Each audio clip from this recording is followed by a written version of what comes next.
This episode of Headlock Talk is brought to you by Austin-based company Naturally Hemp's and their new line of CBD gummies. These gummies are made with 100% baked-in, pharmaceutical-grade, non-isolate-based CBD.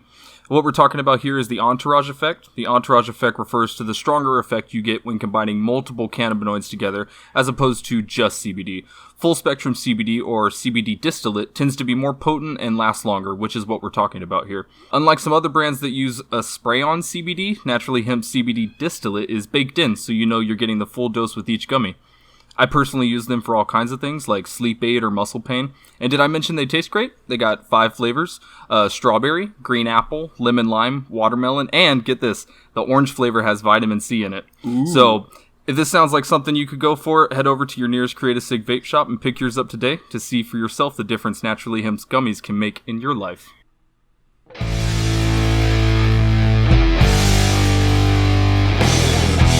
On this week's episode of Headlock Talk, we have Mike Charlip returning to discuss one of Daniel Bryan's most interesting moments. Yes, the 18 seconds of fame at WrestleMania that started the Yes Movement. Let's go!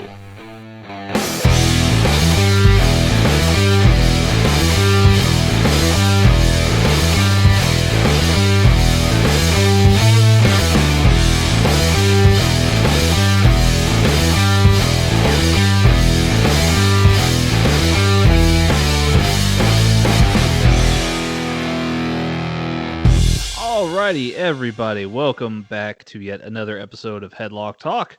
I am, of course, the Texas gentleman, Tanner Pruitt, and along with me here, my co-host for this episode, Mike Charlip, a wrestling writer extraordinaire. Mike Charlip, how are you doing today?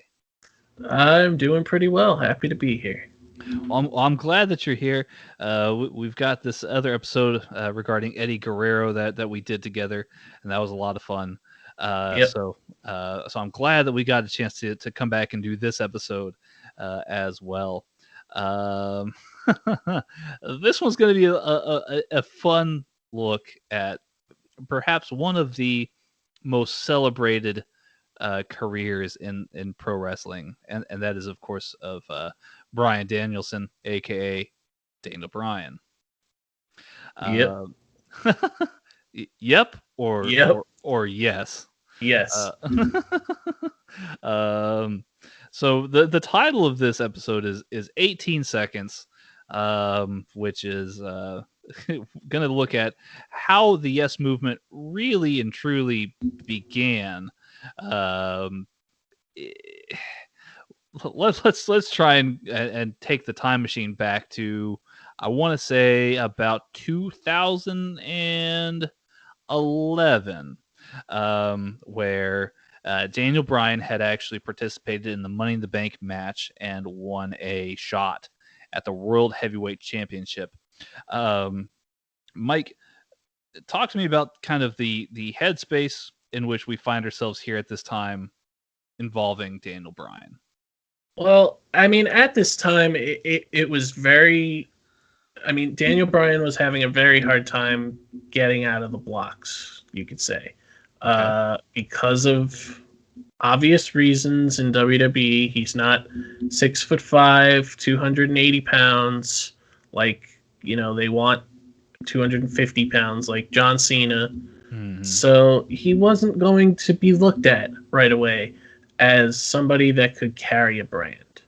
And we all knew that he could because we all saw his work in Ring of Honor and the independent scene and knew that he could put on amazing matches with literally anybody because he is probably one of the best wrestlers of our time. Mm-hmm.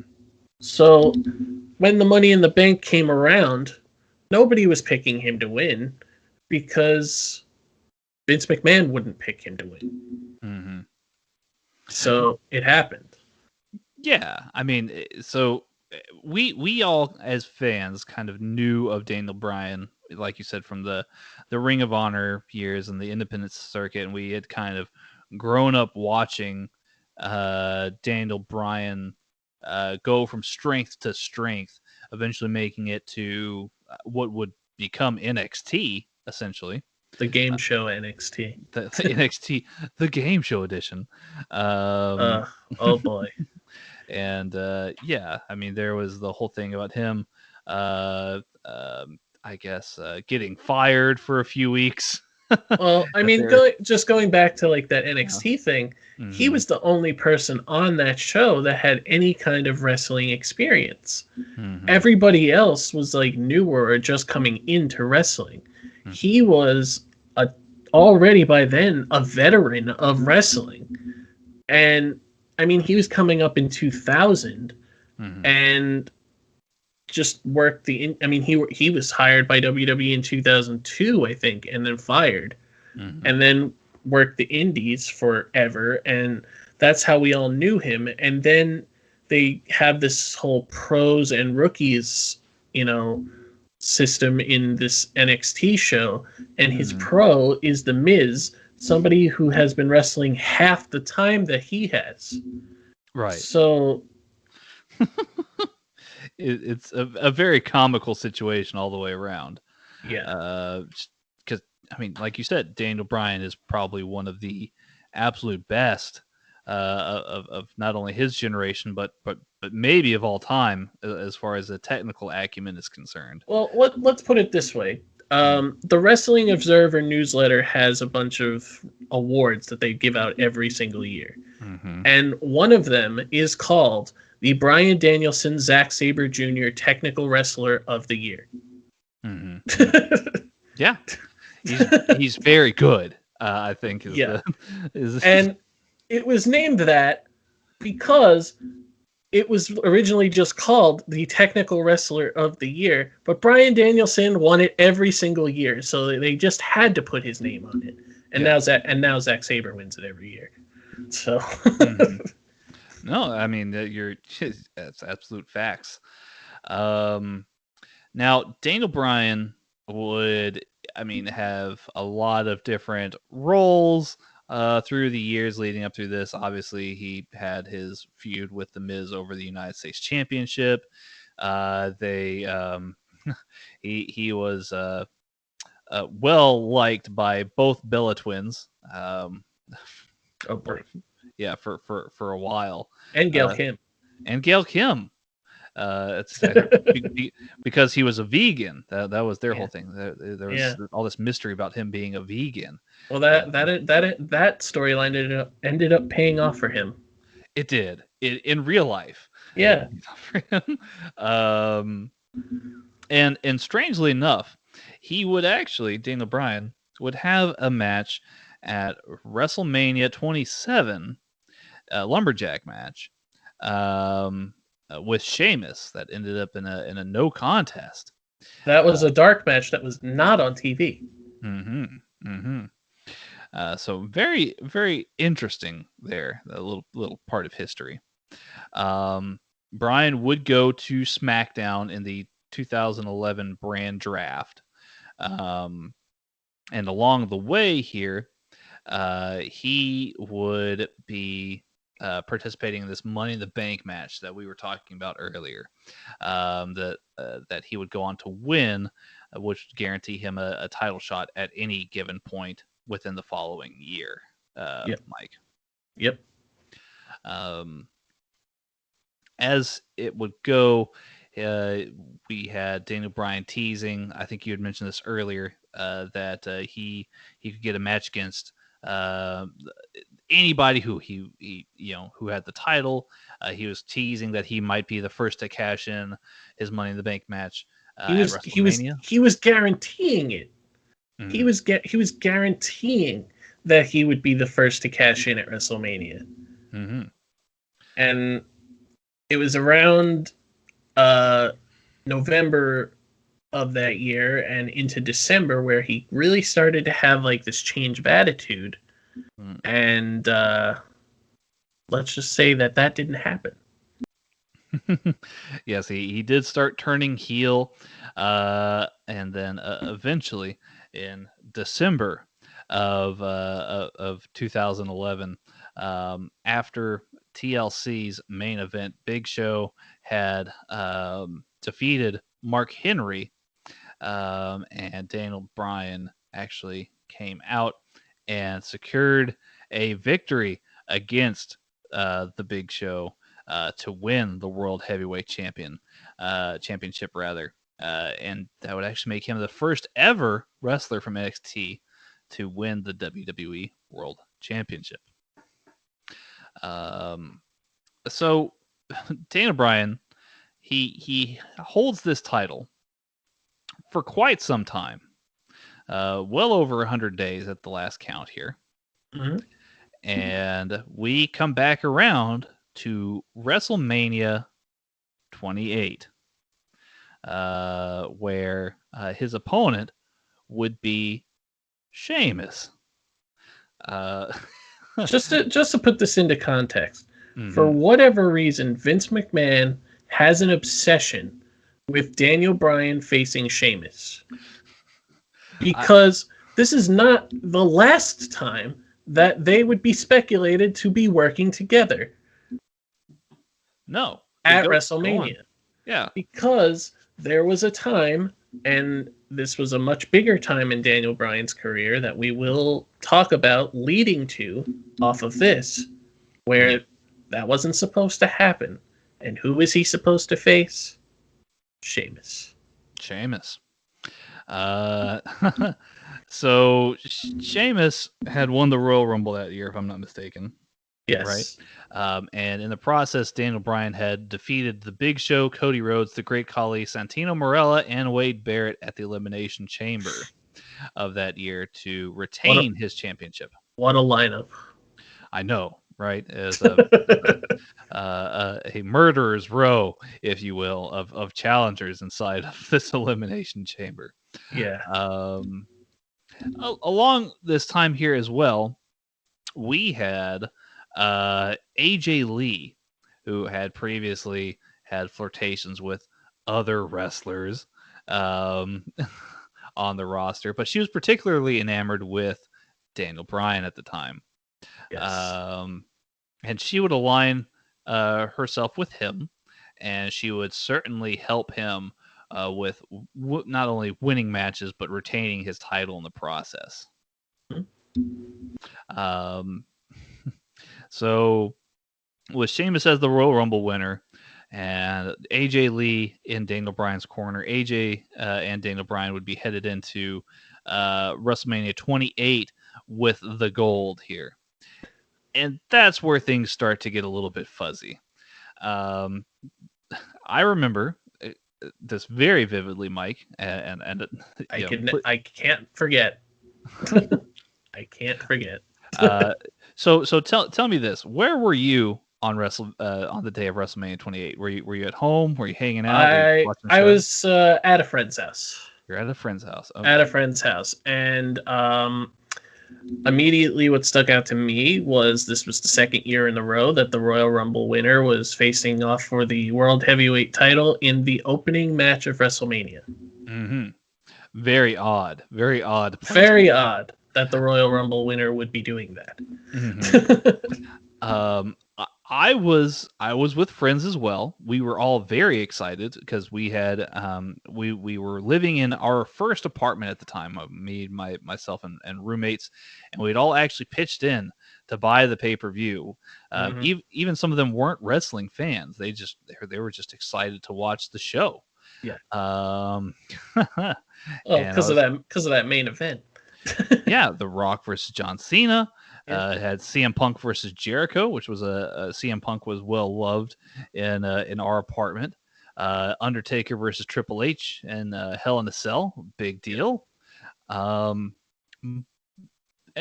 this one, I talked a lot about Daniel Bryan. I talked a lot about Daniel Bryan and how popular he was and how good of a wrestler he was, and we were all very excited to see this match. Actually, the problem is. It wasn't really a match, was it? It wasn't really a match. So Sheamus comes to the ring. He's at the peak of his powers. Sheamus is, right, and he is really, really good at doing the kicks.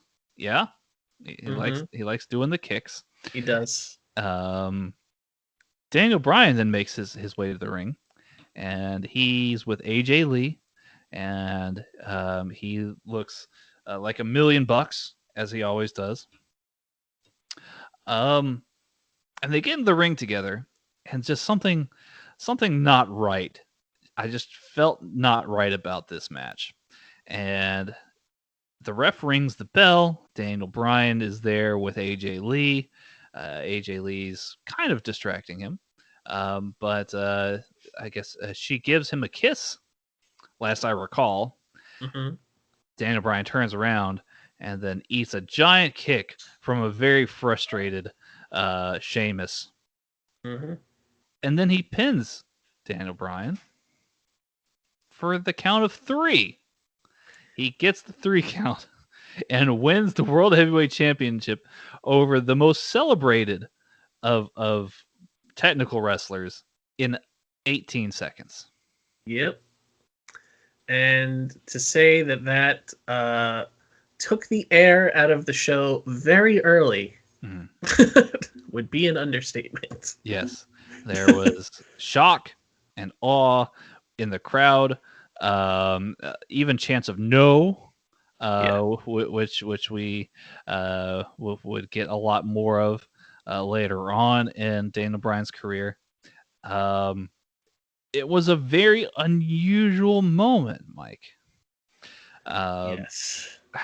You being a Daniel Bryan fan, how I guess where would you rate how you were feeling in that moment?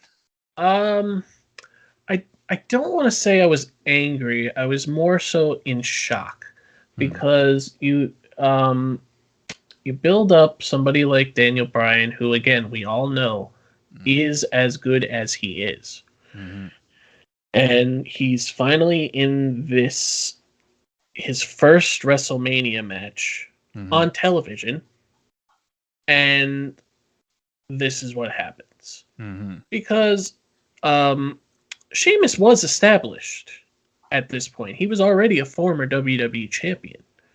So you thought maybe going in that Sheamus probably gonna win, but at least they could have a competitive match. At least 10 minutes. Because that's what you would expect from a world title match on a WrestleMania card. But instead, we get this match that is only 18 seconds. And to say that the collective of fans watching the show in the arena and out of the arena were not happy would be the understatement of all understatements. It was not good. Daniel Bryan did go on to blame AJ for his title loss, and they ended their relationship together. It was, there's a big rivalry for that. This would ultimately lead to them having an on and off relationship where at one point they were going to get married on screen at the 1000th episode of Raw. And it was at that show where Vince McMahon makes an appearance during the wedding and says that AJ is the general manager now. Oh, yeah. I do remember that. This was a mere 3 months later. So that began the downward spiral of the no chanting Daniel Bryan.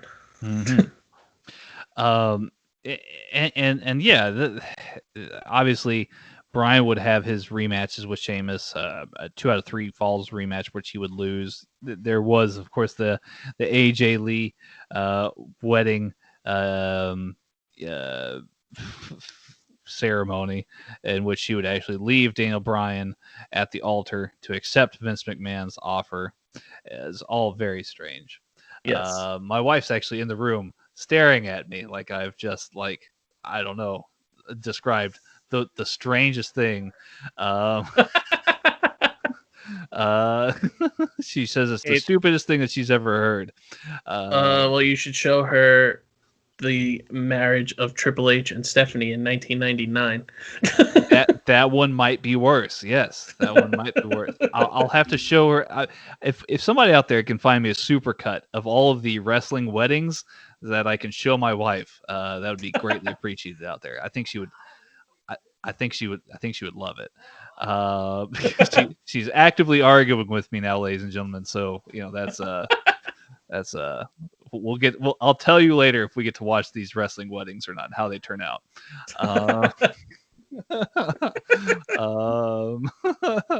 Let's see here. What else? Also, I'm reading about this Raw 1000 that you brought up. Not only did they have the wedding thing happen, but he was later attacked by The Rock and then insulted by Charlie Sheen. So it was quite the night that and Bryan do you know had. where that was supposed to go? Was a match between Daniel Bryan and Charlie Sheen at SummerSlam. Mm-hmm. Which, I mean, if there was anybody who could make Charlie Sheen look good in a wrestling ring, it would have been Daniel Bryan. Chalk that up to things that we are glad that did not happen. True.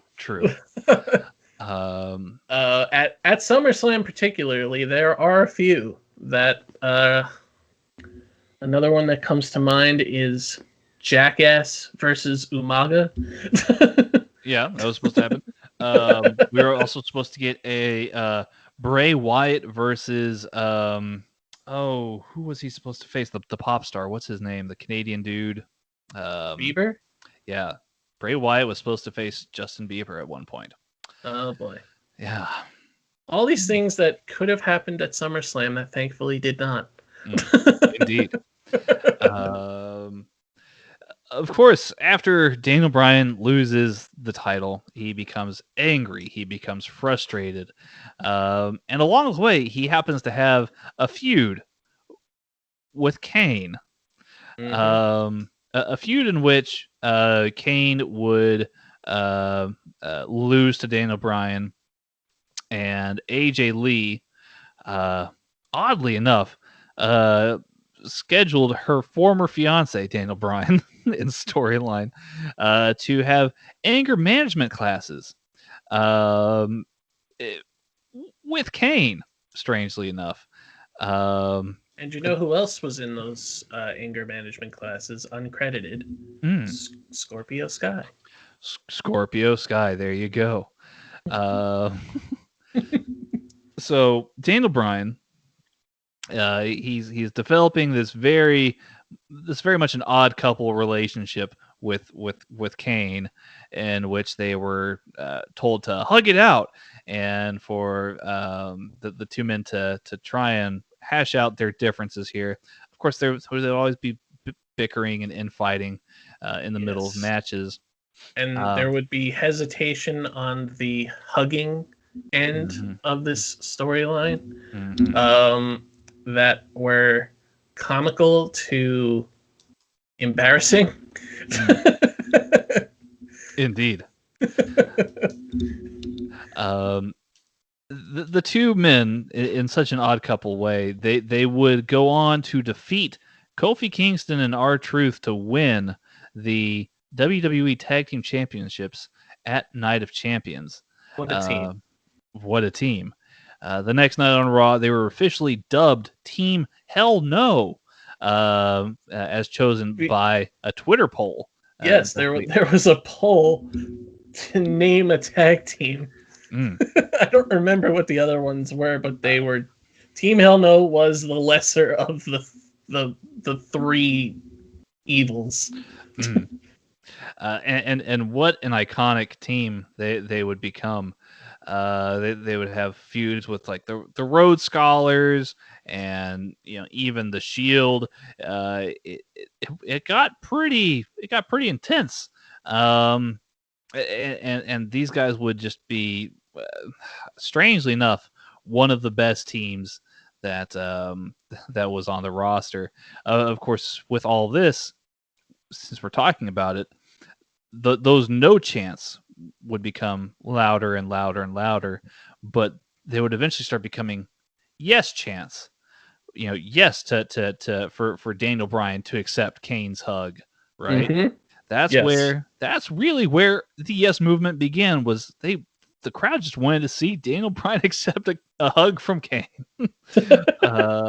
Yep. I'm glad we got there. Now, again, this kind of goes back to what we were talking about with Sheamus, right? The crowd has hung in there with Daniel Bryan for a long, long time.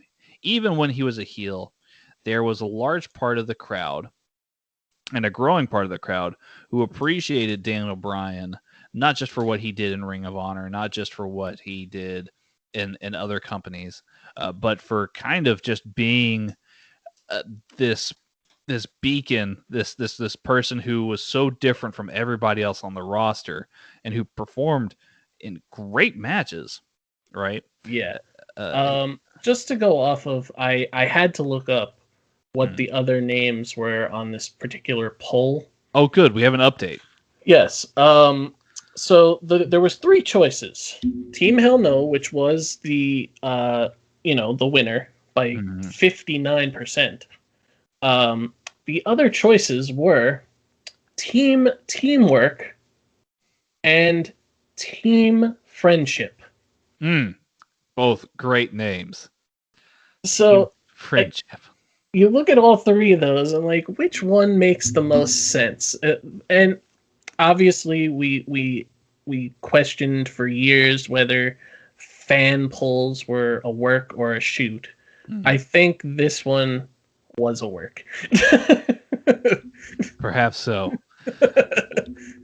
And maybe they had everybody who worked in WWE at the time go and vote purposefully for Team Hell No, just out of fear that Team Friendship might win the Team Teamwork, or Team Teamwork for that matter. It was during this time that Daniel Bryan and Kane would actually end the Shield's unpinned and unsubmitted streak on television.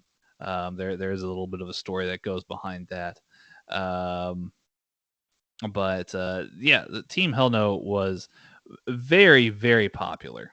Yes. Daniel Bryan. Sorry, I got to see them at WrestleMania 29. Oh, okay. Yeah, there you go. Fantastic. Yeah, but they defeated Dolph Ziggler and the first match of Big E on the main roster. Oh, wow. So let's see here. I'm just catching up here on my notes. So it looks like, yeah, I'll probably just edit out a bunch of this. But yeah, so along the lines of Kane and Daniel Bryan having a feud with each other and turning that into a tag team, as with WWE goes, all good things must come to an end at some point. Daniel Bryan was feuding with Randy Orton. Kane kind of was also looking at his own individual pursuits. Yes. And eventually, Daniel Bryan somehow found his way into beating Orton, or rather, I guess it going to referee stoppage his match with Orton. But he also beat Sheamus. He beat Christian. He picked up a bunch of wins. He competed in the Money in the Bank ladder match. And that match was won by Randy Orton, right? So that's a key tenet here in this storyline is Randy Orton. And then moving off of that, and this was actually my favorite part of this building storyline with Daniel Bryan. John Cena, who is at the time the current WWE champion, handpicks Daniel Bryan to be his opponent at SummerSlam of that year. And they have one of the best WWE championship matches I've ever seen on a SummerSlam. Daniel Bryan versus John Cena, SummerSlam 2013. If you haven't watched it, it is worth the watch. Very good match, from what I recall. And for this particular SummerSlam, for this particular night, Daniel Bryan would actually pull the rabbit out of the hat and defeat John Cena in this match here.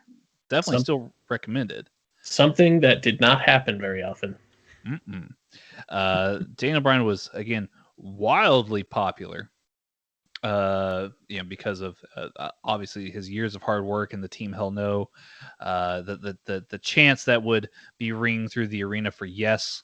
It was an amazing moment, only to be cut short by Randy Orton cashing in his Money in the Bank briefcase and hitting an RKO on Daniel Bryan for the win, which was refereed by Triple H, who also gave a pedigree to Daniel Bryan. Now, this story was, I believe, telegraphed by the fact that Triple H was that referee. And I was at a friend's house for this one as well, with a group. And I remember it vividly that one of my friends was adamant Daniel Bryan would win and would walk out as the champion, show over. But me and pretty much everybody else there was like, Triple H is the ref. Randy Orton has the briefcase. Randy Orton's going to cash in tonight. Mm-hmm. And that's exactly what happened. And to say that took the wind out of everybody's sails, again, would be an understatement. And this kind of, it was openly rejected on many occasions, especially with the next night when Triple H and the McMahons endorsed Randy Orton, and they were calling Daniel Bryan a B+ player, which we would get a lot in the WrestleMania 30 montage, of course. Yes. This would be the beginning of the on-screen authority figures, Triple H and Stephanie, overbearingly being on Raw every week. Of course.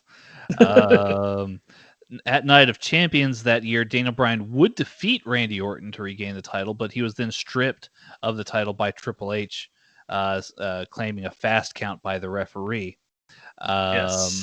So it was the door being shut on Daniel Bryan at every at every turn. Even Shawn Michaels would attack Daniel Bryan at Hell in a Cell. This was during a time where Shawn Michaels was retired for 3 years at that point, and there was always that thing in the back of your mind, like, oh, Daniel Bryan is famously like trained by Shawn Michaels. They have to have that match, right? They have to have that match. It was this match that was like, put it in everybody's mind, like, oh my God, Daniel Bryan versus Shawn Michaels, please. And that never happens because Shawn Michaels is adamant about staying retired until a dreaded time in 2019. Yes, and that one is best left to not acknowledged. To not acknowledge. But the thought of a Daniel Bryan versus Shawn Michaels match was something that at the time never seemed possible, and that Hell in the Cell match, for a split second, had everybody thinking it could happen. And it probably should have. Because of this moment, Daniel Bryan did confront Shawn Michaels, who did offer to make peace. Shawn Michaels is, of course, himself widely regarded as one of the best, baby faces after his second run with the company. Still very well thought of at the time too. And then Daniel Bryan put the yes lock on Shawn Michaels after this incident here, when Shawn Michaels cost him the title. And I mean, it was explained away that, like, oh, Triple H is my best friend, and I did what he wanted me to do, basically. And at the time, that didn't feel like a good enough explanation for me. And I think a lot of people, it was just like, oh, lol, authority wins again, basically. That's what it was. And that happened a lot in this time period. And this would get really muddled, I guess, for Daniel Bryan following this feud. Daniel Bryan would be attacked by the Wyatt family. He would then join the Wyatt family after a series of feuds with him, like Daniel Bryan teaming up with CM Punk to be a tag team together against the Wyatt family. And yeah, Bryan would acknowledge the crowd and the yes chants for a lot of this feud. Bryan would actually attack Bray Wyatt after a match and discard the the overalls that were given to him and everything. And they would have a match. Yeah, it was very odd at the time because that didn't last very long. That was very short, a very short period of where, like, because nobody really understood what was happening. Was Daniel Bryan like trying to pull one over on the Wyatt family? Was he infiltrating them and trying to, destroy them from the inside? But it really just turned into, one day on Raw during a cage match where Daniel Bryan just sheds the coveralls. And I mean, it also didn't help that he was dressed exactly like Eric Rowan. That didn't help the situation at all. So a lot of people were kind of growing tired of this feud and this situation that they had Bryan in, to the point where we expected him in the Royal Rumble, and he wasn't even in it. Yes, and I'm glad that you mentioned that. Bryan had a match against Bray Wyatt on the Royal Rumble. He lost to Bray Wyatt, but a lot of people expected him to be in the Royal Rumble. Of course, later on in the night, there was a World Heavyweight Championship match between John Cena and Randy Orton that was marred by the crowd chanting for Daniel Bryan for large sections of it. Basically rejecting the WWE and the insistence upon them,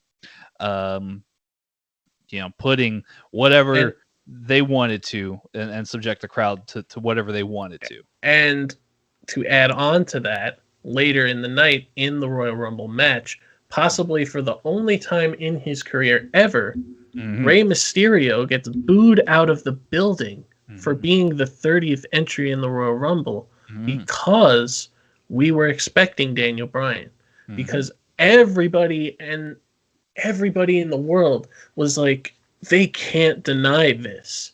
They can't deny this. And this was at a time where Batista, who is back for the first time in 4 years, is just going right into the title picture when they could have. They did some more unfortunate things with that booking as well to lead up to this, basically telegraphing it and being like, Batista's winning. And we all knew. But we all thought maybe that they know better now. And they know better that this is what we want. We want Daniel Bryan. We want Daniel Bryan to win. We want Daniel Bryan as our champion. And that when that doesn't happen, when you know that WWE doesn't want that, you know that they're basically saying, oh, we don't want what you want, so it's not going to happen. You should want what the fans want, because that's why we're here to see the people that we want to see. We don't want to see Batista. We saw him already. We don't want to see Randy Orton versus Batista as the main event of WrestleMania. We've seen that before. We want our guy, Daniel Bryan. and that's what's so interesting about doing this episode in particular, is that this was really one of the first times that the audience had outright rejected what WWE was presenting to them, right? Yes. It's completely unique that the fans would do that for a wrestler, right? Yes. Of course, as you put it just a few moments ago, Batista would win the Royal Rumble that year, and it was propped for Daniel Bryan to face, not Daniel Bryan to face Randy Orton, Dave Batista to face Randy Orton at that year's WrestleMania. Yes. Again, a lot of confusion here as far as Daniel Bryan. You can actually see a quote from Daniel Bryan here. It says, quote, "I wasn't supposed to be anywhere near the top of the card for WrestleMania 30. I think I was scheduled to wrestle Sheamus. That would make it 3 years in a row that he would be wrestling Sheamus, or no, not three in a row. 3 out of the 4. 3 out of 4 that he'd have wrestled Sheamus. But he would find himself in a very interesting situation. On the March 10th episode of Raw, Daniel Bryan and multiple fans, as well as ring crew workers, fans as ring crew workers, rather. Yes. This basically protested and did an Occupy Raw for the Daniel Bryan Yes movement. This was one of those moments that was very much staged, but it was done so well that it did the job. Mm-hmm.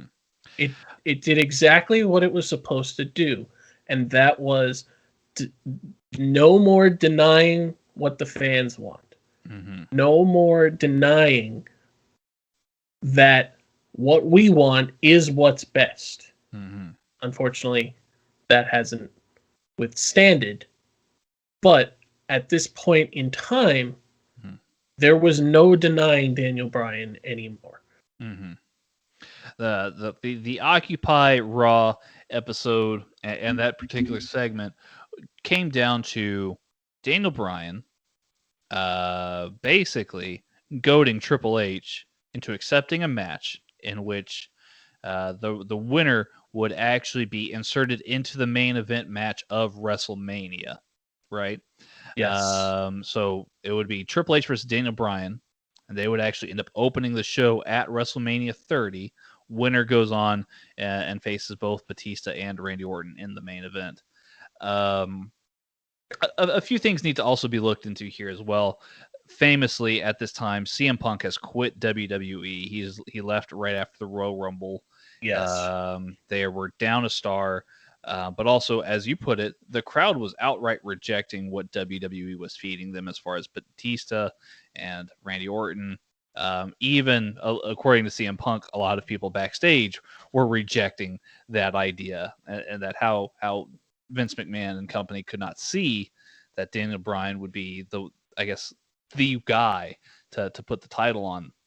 That it was obviously very frustrating for multiple people involved. And if I could insert a cheap plug, on SLTDWrestling.com during WrestleMania season this year, I did an article called "The 5 Best Opening Matches in WrestleMania History," and number 2 on that list is Daniel Bryan versus Triple H. Mm-hmm. And the only reason that it is not number 1 is because of Owen versus Bray. Mm-hmm. Yeah, Daniel Bryan versus Triple H was a very, very good match at WrestleMania 30. Highly underrated. It's the longest match on the card, also. Mm-hmm. And it's a very well told story all the way through. All the way through the match. It is full on technical storytelling from start to finish. Daniel Bryan would win that match, and then he would go on to ultimately defeat Triple H and Randy Orton. Not Triple H, Batista yes. and Randy Orton later on in the night, is basically defeating 3 out of the 4 members of Evolution, all in one go. There, that's pretty impressive. And nobody else can say that. Nobody else, I think, can really hold a candle to that accomplishment. Because there hasn't really been, other than Bret Hart, who lost his first match at WrestleMania 10. The story there was that Owen was on top of the world, but Bret still won in the end. This night, Daniel Bryan won on both accounts and could not be denied as the top star in WWE at that time. Mm-hmm. Well, and this would actually even pass Daniel Bryan winning here at WrestleMania 30, which is a huge accomplishment for him, a huge accomplishment and a huge turning point for what it meant in wrestling at the time. Basically, is the influence of fans and social media support, really, in a lot of ways, to influencing what WWE did and did not do. Right? Yeah. This was a very eye-opening experience, I would imagine, for Vince McMahon and company. Well, you would think that, but the lesson does not get learned. No, it does not. No, it does not. I mean, we would have the reiteration of the Royal Rumble incident with Daniel Bryan yet again. Following years where I think it was because unfortunately, when Daniel Bryan won this title, some injury concerns came up, whether it was concussions or neck injuries. So he never really got to defend that title. So the following year, 2015 Royal Rumble, he is in the Royal Rumble and gets eliminated very early. And that once again leads the fans into a uproar. Yes. And this really became the trend of, I mean, it really started with Sheamus winning the Royal Rumble, where the Royal Rumble just became too predictable to the point where it was no longer exciting. That changed in later years, but you could say from 2012 to 2017, the Royal Rumble was not exciting because we knew who was going to win. Every time. Yeah. It's a complicated legacy that Daniel Bryan leaves within wrestling. But I'll try and position it for you to sum it up here, Mike. I guess with all of this here, what does the 18 seconds that we've talked about from WrestleMania 27, I guess what impact does that have on Daniel Bryan's legacy now that he's by some reports here retired? His contract's expired with WWE. He's not interested in signing it back up. He's on the alumni page, and we don't know if he's going to another place. And you would argue is a bona fide Hall of Famer at this point. Yeah. I would say that if not for this 18-second debacle at WrestleMania 28, that's what it is. It's a debacle. Daniel Bryan would not have reached the heights that he reached. Mm-hmm. The fans would not have backed him as well as they did, if not for that being the catalyst of the Yes Movement. Mm-hmm. Because that in itself set off a chain of events that made Daniel Bryan. Mm-hmm. That's very well put. And like you said, he's definitely a first ballot Hall of Famer in my eyes. Of course. Fantastic wrestler. And he definitely deserves every bit of what he's earned over the years from wrestling. Mike, It's been a pleasure doing this episode here with you again. I'm glad that we could get this done, and hopefully we'll see you in a few more of these here before we turn off the wrestling lore series. But obviously, I want to extend the opportunity for you. Let the people out there know where they can find more of your content. Sure, you can follow me on Twitter at MikeJC821.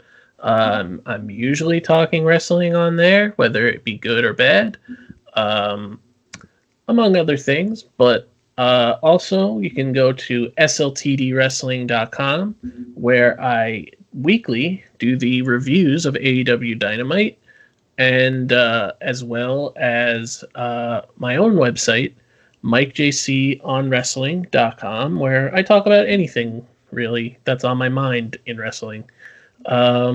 Again, whether good or bad. Yeah, that's it. Nice. Well, man, I'm so happy that you got a chance to come on the show and do this. And like I said, hopefully we'll get to have a chance to talk a few more times going forward from here, of course, with this series and even beyond that, man. And anything in the future. I look forward to doing anything, really. Yeah. Hey, we're definitely down to figure out something here with this series and anything else afterwards for sure. But yeah, just make sure if you're listening out there, follow the show on Twitter at Headlock Talk. And if you haven't done so already, hit that subscribe button wherever you're listening to podcasts. And especially thanks out there to Love Wrestling for making this show happen and for it being on their feeds as well. We greatly appreciate the kind folks over at Love Wrestling for making that happen as well. For Mike Charlip, I am the Texas Gentleman Tanner Pruitt. Y'all take care and have yourselves a wonderful rest of your day. Bye-bye.